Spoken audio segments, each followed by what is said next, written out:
Hey guys, अस्सलाम वालेकुम। आज हम डिस्कस करने वाले हैं एक न्यू टॉपिक जो कि हमारे पास क्या है, पावर। पावर हमारे पास क्या है, आप लोगों के लिए भी ये वर्ड बहुत जाना पहचाना होगा, क्योंकि इस चैप्टर में मोस्टली जो भी टॉपिक्स पढ़ रहे हैं वो हम लोग जानते हैं उनको, मीन्स वो वर्ड्स हम यूज़ कर चुके हैं या हम सुन चुके हैं। ठीक है, सो हमारे पास जो वर्ड्स हैं वो क्या है, आज जो टॉपिक है हमारा वो हमारे पास क्या है, पावर है। So from the practical point of view, वैसे तो पावर हम मतलब कहते हैं कि भाई किसी भी चीज़ पे पावर लगाना, मतलब but there is huge difference between power and force. ठीक है ना। So from the practical point of view, it is interesting to know not only the work done by a force on an object but also the rate at which work is being done. So अगर हम practical point of view से देखें, ठीक है ना, ऐसे बच्चों वाली बातें ना करें, एज अ फिज़िक्स के स्टूडेंट खुद को अच्छा बच्चा समझकर अगर हम पावर के बारे में समझने की बात करें, so it is interesting to know that, तो हमारे लिए बहुत ही दिलचस्पी की बात होगी ताकि ये हम जानें not only the work done by a force on an object, मतलब सिर्फ जो वर्क हो रहा होता है फोर्स के ज़रिए किसी ऑब्जेक्ट पर हमारे पास क्या है, जो हमारे पास पावर है वो क्या है, ऑल्सो द रेट से। ये सिर्फ यही नहीं है कि सिर्फ फोर्स अप्लाई की जा रही है, सिर्फ फोर्स का काम नहीं है, क्योंकि मैंने आपको पहले भी कहा कि there is huge difference between force and power. So यहाँ पे जो बात है वो क्या है कि ये क्या है, रेट एट विच, रेट का जब बात आ जाती है मतलब वो रफ्तार जिस पर वर्क हो रहा है, कोई काम हो रहा है, हमने डिस्कस किया था, वर्क को हमने बहुत अच्छे से डिस्कस किया था। तो मैंने आपसे कहा था कि भाई वर्क हमारे पास क्या है, फोर्स इनटू डिस्प्लेसमेंट, लेकिन वो रफ्तार जिस पर काम हो रहा है वो चीज़ आ जाती है बस power. So we define power, तो हम पावर को किस तरह से डिफाइन करते हैं, as the rate of doing work, वो रफ्तार जिससे कोई भी काम हो रहा है।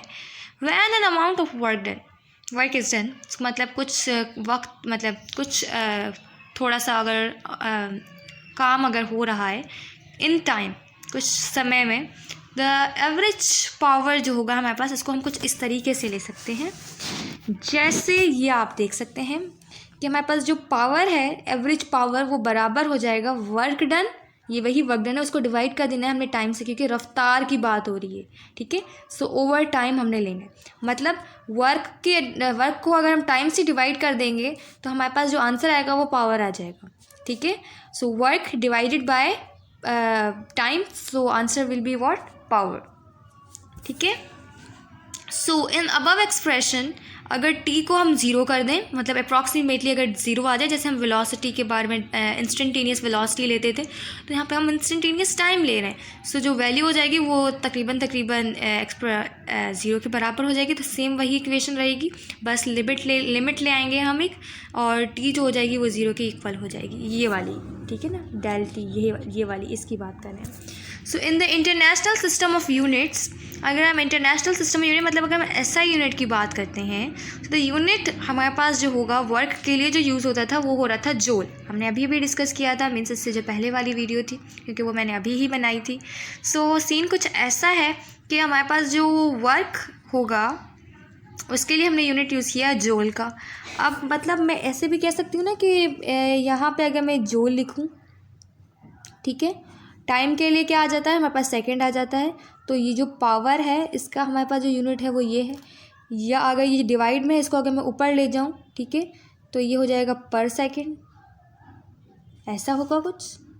ठीक है, सो यही चीज़ है, जूल पर सेकंड। ठीक है, सो यही यूनिट है हमारे पास, तो हम ये भी लिख सकते हैं। इसको हम क्या कहते हैं, जैसे मैंने आपसे कहा था पहले फोर्स इंटू डिस्प्लेसमेंट का यूनिट लिया था हमने, तो हमारे पास आया था वो न्यूटन मीटर, वर्क की बात कर रही हूँ मैं, और हमने कहा था कि न्यूटन मीटर बराबर है हमारे पास जूल के। सो इसी तरह से यहाँ पर अगर हम इस तरह से यूनिट लेते हैं तो जूल पर सेकंड भी इसका यूनिट है, लेकिन इसका खुद का भी एक नाम है जिसको हम कहते हैं वॉट। तो मतलब ये जो पूरी चीज़ है ना जूल पर सेकंड वाली, ये हमारे पास बराबर है वॉट के, और वॉट को हमने डिनोट करना है डब्ल्यू से। समझ आ गई बात। अब क्या है कि एक जो वॉट है वो बराबर है हमारे पास एक जूल पर सेकंड के, और जूल पर सेकंड के अलावा ये बराबर है 1 kg मीटर स्क्वायर पर सेकंड क्यूब। भाई ये तो बहुत बड़ी बात हो गई, बहुत मुश्किल लिखा है, कैसे समझेंगे। बहुत आसान है, देखो समझाती हूँ। मैंने आपसे कहा था कि पावर बराबर है वर्क ओवर टाइम की, ऐसा ही था। वर्क बराबर है हमारे पास फोर्स इंटू डिस्प्लेसमेंट के, ठीक है, पावर का पावर आ जाएगा यहाँ पर और टाइम का टाइम आ जाएगा। ठीक है, सो हम इसको इस तरीके से भी लिख सकते हैं, इस वाली चीज़ को भी। ठीक है, लिख सकते हैं ना। अब फोर्स का हमारे पास यूनिट होता है, फोर्स हमारे पास बराबर होता है किसके, फोर्स ये जो है ना, ठीक है ना, ये बराबर होता है ma के, Newton second law of motion के अकॉर्डिंग। फिर ये डिस्प्लेसमेंट का डिस्प्लेसमेंट और ये टाइम का टाइम, इसको हम इस तरीके से भी लिख सकते हैं। अब मास को हम लेते हैं किसमें, केजी में लेते हैं, हमें मालूम है, हमने यूनिट पढ़ रखे हैं। ठीक है, फर्स्ट चैप्टर से आप लोग मेरे ऐसे पढ़ते हुए आ रहे हैं, तो आप लोगों को पता है मास होता है बस केजी के बराबर। एक्सेलरेशन बराबर होती है हमारे पास मीटर पर सेकेंड स्क्वायर के, और ये जो डिस्टेंस है ये बराबर होता है मीटर के, और ये जो टाइम है ये बराबर होता है सेकंड के। ऐसा ही है। अब मैं कह सकती हूँ कि ये पावर कैसा है, केजी का केजी आ जाएगा, मीटर 2 है, एक ये मीटर, तो 2 मीटर हो गए मीटर स्क्वायर। अब एक तो हमारे पास क्या है 2 सेकेंड ये हैं पर में, और एक ये जो नीचे भी ये भी डिवाइड में है, तो ये भी जब ऊपर चला जाएगा तो 3 हमारे पास पर में क्या हो जाएंगे, सेकंड हो जाएंगे। सो सेम वही यूनिट हमारे पास आ गया है कि केजी मीटर स्क्वायर पर क्यूब स्क्वायर, सेकंड हमारे पास क्या होगा, पर क्यूब स्क्वायर में हो जाएगा। सो इस तरह से ये इन्होंने ड्राइव किया है जैसे मैंने आपको करके दिखाया। ठीक है, अब एक मेगावाट, मेगा के अंदर जो हमारे पास जो पावर आती है ना, मेगा बराबर होता है 10⁻⁶ के। अब मैं एक वीडियो बनाऊंगी इंशाल्लाह जिसमें मैं आपको बताऊंगी कि मेगा, गेगा, पिको, तेरा, पीटा, ओटा, पता नहीं जो भी चीज़ें होती हैं ना, बहुत सारी ये पूरी होती हैं, वो मैं आपको सिखाऊंगी कि मतलब ये जो हमारे पास मल्टीपल्स एंड सब मल्टीपल्स होती है ना, ये सिखाऊंगी आप लोगों को। तो एक मेगावाट को हम इस तरह से भी लिख सकते हैं, 10 मेगा बराबर है 10⁻⁶ के, वाट का वाट, गेगा बराबर है 10⁻⁹ के, वाट का watt. So in the British engineering system the unit, जो यूनिट है हमारे पास पावर का वो क्या है, 1 फुट पाउंड पर सेकेंड, फुट पाउंड पर सेकेंड।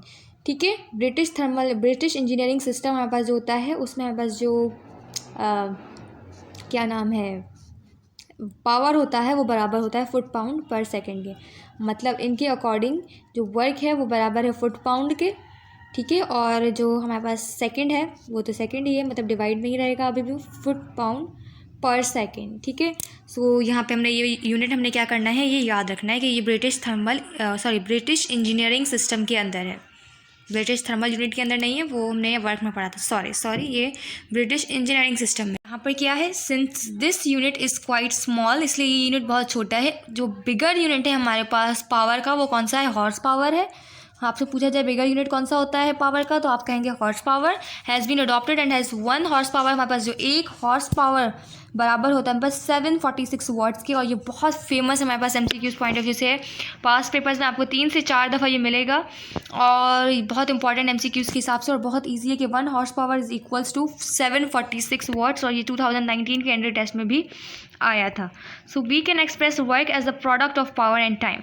सो हम कह सकते हैं कि अगर हम प्रोडक्ट लेते हैं पावर और टाइम का, तो हम कह सकते हैं कि वर्क के बराबर हो जाएगा। और ये बात आपको समझाने के लिए मैं यहाँ पर देखती हूँ, हमने कहा कि पावर बराबर है वर्क ओवर टाइम के, और अगर मैं इसको वर्क को यहाँ बाहर ले आती हूँ, मुझे वर्क फाइंड करना हो फॉर एग्जांपल, तो ये दोनों पहले डिवाइड में थे, अब मल्टीप्लाई में चले जाएंगे, तो पावर इनटू टाइम आ जाएगा। सो ये मल्टीप्लाई की बात हो रही है तो हम प्रोडक्ट वर्ड यूज़ करेंगे। सो पावर इनटू टाइम का जो हमारे पास प्रोडक्ट होगा, मल्टीप्लाई होगा, वो बराबर हो जाएगा हमारे पास किसके, वर्क के। So the term kilowatt hour is originated from the definition of work. ये जो वर्क की डेफिनेशन है इसमें से हमने एक वर्ड निकाला है जिसे हम कहते हैं किलो वॉट और। सो 1 किलो वॉट और को हम किस तरह से डिफाइन कर सकते हैं कि वर्क डन इन 1 आवर, वो वक्त या वो काम जो 1 घंटे में हो बाय एन एजेंसी, मतलब किसी के भी ज़रिए, working at the constant rate, और उसका जो रफ्तार होगी वो भी सेम ही होगी। कितनी होगी, 1 किलो वॉट। ठीक है, और 1 किलो वॉट बराबर होता है हमारे पास 1000 जूल्स पर सेकेंड के। सो हमने कहा कि सिंस 1 और बराबर होता है, मैंने आपको कहा था 1 और बराबर होता है 3600 सेकेंड्स के। कैसे कि हमारे पास क्या होता है, कैलकुलेटर मेरे पास यहाँ पे है नहीं, आप लोगों को पता है कि 1 घंटे में क्या होते हैं 60 सेकेंड्स होते हैं और 60 मिनट होते हैं। तो आपको 60 को 60 से मल्टीप्लाई करना है सिंपली, तो 60 का हमारे पास जो आंसर आता है वो 3600 आता है। सो सिंपली हमने कहा कि 1 घंटे के अंदर 36 सेकेंड्स हैं, और हमने कहा कि एक ऐसी एजेंसी है जो 1 घंटे के अंदर कांस्टेंट रफ्तार के साथ 1 किलो वॉट 1 किलोवाट का काम करती है, मतलब इस रफ्तार के साथ काम कर रही है 1 घंटे के अंदर। और जो 1 किलोवाट है हमारे पास वो बराबर है 1000 जूल्स पर सेकंड के, और एक और जो होता है उसके अंदर 3600 सेकेंड्स होते हैं। सो हमने कहा था 1 किलोवाट और, ठीक है, किलोवाट और किलो के अंदर क्या आता है 10⁻³ होता है, मतलब 1000 के लिए हम जो होता है वो किलो का वर्ड यूज़ करते हैं, मतलब 1000 ग्राम्स होंगे उसके अंदर, ठीक है। और जो वॉट होता है, वॉट हमारे पास जो है, जो जिससे हमने वॉट का नाम दिया, जिसको हम पूरा डिस्कस करें, जो कि पावर का यूनिट है। और फिर हम कह रहे हैं और के अंदर मैंने आपसे क्या कहा 3600 होंगे, ठीक है ना। ये किलो वॉट हमारे पास कितना हो गया 3600, 1000 हो गया, और के अंदर 3600 सेकेंड्स हो गए। इसको जब मैं इससे मल्टीप्लाई करूँगी ना तो सिंपली ये क्या आ जाएंगे 3 जीरोस के आगे आ जाएंगे, ठीक है ना। मैं आपको अगर अपनी कैलकुलेशन के अकॉर्डिंग बताऊँ तो 3 जीरोस के आगे आ जाएंगे, क्योंकि मैं यहाँ पे कोई कैलकुलेटर यूज़ नहीं कर रही हूँ, और यही अच्छा है क्योंकि अगर आप लोग एप्टीट्यूड के स्टूडेंट हैं तो there is no need to use calculator. So ये वैल्यू कुछ हो जाएगी 1600, पहले से ही थे 3 जीरो 1000 के आगे आ जाएंगे। तो अब हमने क्या करना है, यहाँ पे पॉइंट फॉर एग्जांपल यहाँ पॉइंट होती है, यहाँ मैं अगर इसको ले आई तो पावर में लिखना है 1 2 3 4 5 6, तो मैं लिख सकती हूँ 3.6 इंटू 10⁻⁶, ठीक है। और ये इन्होंने यही लिखा है कि ये इतने जूल्स के बराबर हो जाएगा। So we can obtain an alternative expression as power using equation. इसका जो दूसरा मतलब एक्सप्रेशन है पावर के लिए वो भी हम इस तरह से ले सकते हैं, जैसे मैंने आपको पहले बताया force into displacement over time. ये मैं आपको पहले स्टार्टिंग में बता चुकी हूँ, ठीक है, क्योंकि वर्क बराबर होता है फोर्स इंटू डिस्प्लेसमेंट के, टाइम की जगह टाइम आ जाएगा। So if W is the work done, अगर W वर्क डन है व्हेन कांस्टेंट फोर्स हो रही है, ठीक है ना, कांस्टेंट फोर्स अप्लाई की जा रही है, कुछ भी उसका मैग्नीट्यूड होगा, डायरेक्शन है, डिस्प्लेसमेंट कवर हो जा रही है, किसी भी डिस्प्लेसमेंट के अंदर डायरेक्शन कवर हो रही है, और हमारे पास जो थीटा बराबर है वो 0 के, और कॉस 0 बराबर होता है 1 के। सो एंगल 0 ही रहे, एंगल जो हो जाएगा वो मतलब सेम रहेगा हमारे पास। सो हमने कहा कि जो हमारे पास जो एवरेज पावर होगा वो बराबर हो जाएगा force into displacement over time के, या अगर डॉट प्रोडक्ट हटा दें तो FS ओवर टाइम, या फिर हम इसको इस तरीके से भी लिख सकते हैं। तो बराबर तो ये सारी चीज़ इसी के है, ये FV है, मतलब हमारे पास डिस्टेंस ओवर टाइम में हमने स्टार्टिंग में डिस्प्लेसमेंट वेलोसिटी फाइंड करते वक्त हमने ये पढ़ा था कि वेलोसिटी बराबर होती है change in displacement over time.